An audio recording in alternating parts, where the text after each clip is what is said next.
Hey guys, and welcome back to another video. This time it's going to be the post-commentated version of the Temple of the Jade Serpent.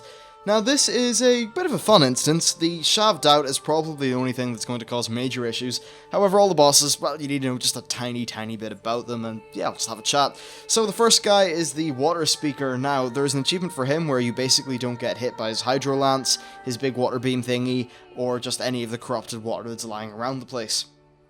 So, yeah, I'll talk about that in a second. In terms of the actual fight itself, starts off, he summons 4 ads. They're really simple. When they die, they turn into more ads. So he summons them one at a time, you just deal with it. It's very, very easy. This is actually a dead simple fight. It's so long that it's kind of boring, actually.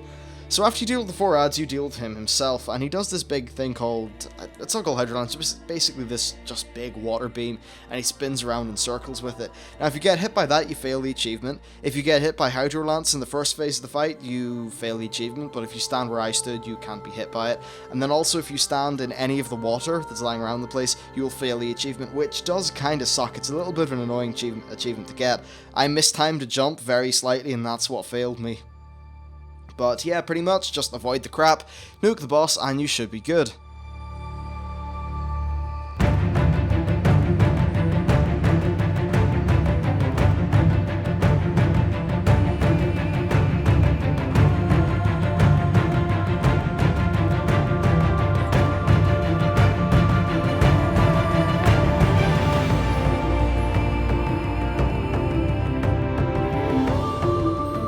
So the next boss is a bunch of, well, I don't know, weird dudes, Fen Creepers, something like that.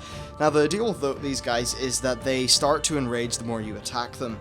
So essentially, maybe if you are perhaps not at the gear level where you can just nuke this down completely, then what you'll want to do is perhaps attack them to about 7 to 10 stacks. Maybe just 7 or 8, and then once one of them hits 7 or 8 stacks, switch to the other one. Essentially, as you attack these guys, they gain stacks of a damage increasing buff, and then when you switch off, then the buff falls off, and it just minimizes the damage on you. Now, I didn't find the damage to be a problem at all, however, it's worth noting that I'm a pet class, and there are some kinds of AoEs that do not affect pets, because the game would be a little bit ridiculous if they did. So that's why the fight would have been easier for me. If you are a melee class, say, perhaps you'll need to worry about this, so you'll need to be switching them up, like switching their stacks, using self-heals and that kind of thing. Still, I don't think it's a very hard boss.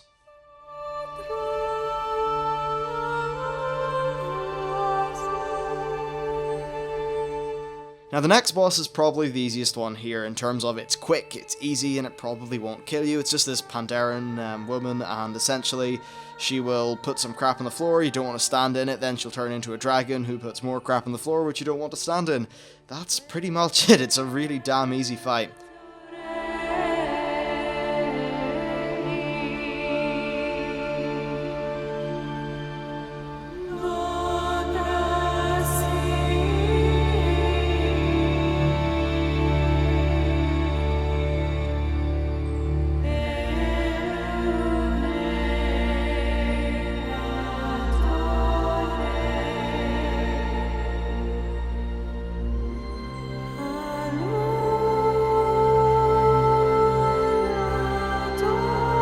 So finally we have the Sha of Doubt, and this is definitely the hardest fight here, and it's the hardest heroic one that I've done so far, in terms of soloing.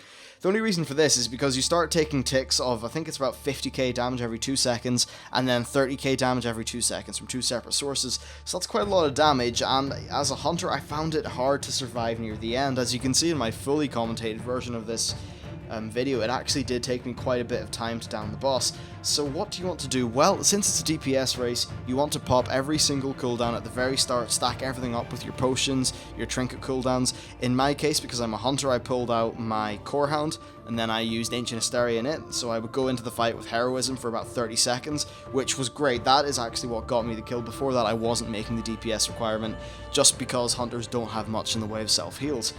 So really, with that, that's the whole thing done. There's no actual mechanics really involved in this fight. Every once in a while he'll phase out and you have to kill a small ad. Really simple. But anyway, that's it for this video. Hope you enjoyed it. Thanks for watching, and I'll see you next time.